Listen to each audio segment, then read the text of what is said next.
Magandang umaga sa inyo. Magandang umaga po. Ano bang nangyari kagabi? Bakit kayo nandito at ano yung kwento nyo tungkol kagabi? Ganoon kami sir, kagabi sir, mayroon kaming hinihintay na kasama at galing kami sa parte sir. Ngayon, nilapitan kami ng nila Vice Mayor na kung anong ginagawa namin roon. May hinihintay lang po kami, sabi namin sir. Ngayon sir, di nagbabaan po sila sa sasakyan, bumaba sa kotse, kumuha ng M16.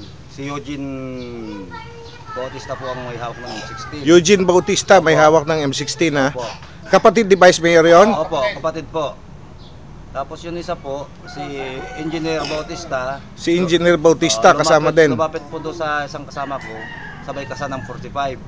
45 naman ang dala niya. Sinong kasama mong yon? Sinong kasama? Ko po, si Jordan, si pangalan Rolly, tsaka si Relly Mariano, at saka ano pangalan ng atol mo? Christian Castro. Ano lang sir? Sino pang meron bang nasaktan sa inyo? Wala naman po sir. Sinong particular na tinutukan sa inyo? Wala po. Kinasahan lang po ang... Ikaw ba ang kinasahan? Opo sir. Saan nangyari dito? Nasa gitna ba ng daan o nasa gilid ng daan? Gilid lang po ng daan. Anong lugar to? Anong purok? Purok Tangili. Saan? Sa anong lugar sa Tangili? Tapat ng simbahan. Tapat ng simbahan. Okay. Kayo lang ba mga magkakasama? Apat lang ba kayo magkakasama? Hindi lang po. Bali po, anim kami. Anim po kami sir. Sino pa yung dalawa?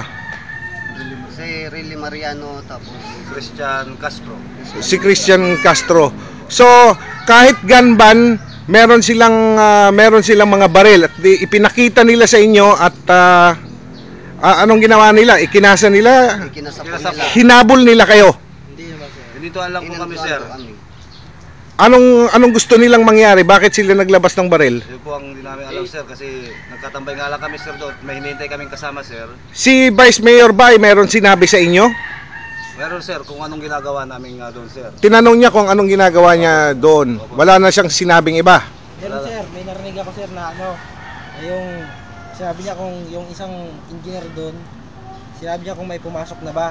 Siguro sir, ang tinutukoy nila yung pumasok na sa school, gano'n. Meron silang ginagawa. O sir, siguro. Meron silang ginagawa. Hindi ba nandoon ang mga pikos sa loob ng school? O sir. Po sir. Pero wala siguro silang kaalam-alam dito dahil nangyari po dito sa labas eh. Dito po kami inanuhan sa labas. Okay. Ano ang gusto niyo mangyari ngayon sa mga pangyayari doon kagabi? Gusto niyo ba silang ireklamo sa pulis? Oo naman sir, hindi namin palalampasin yun sir. Paano kung niratag nila kami sir, wala kaming kalaban-laban sir. Oo. Sige, makakatulong ito. Ito ay sa sarili niyong pagkukusa. Ito ba ay sarili niyong statement at pagkukusa at hindi kayo pinilit? Hindi sir, hindi po sir. Okay, maraming salamat sa inyo at tutulungan namin kayong magreklamo sa pulis. Maraming salamat.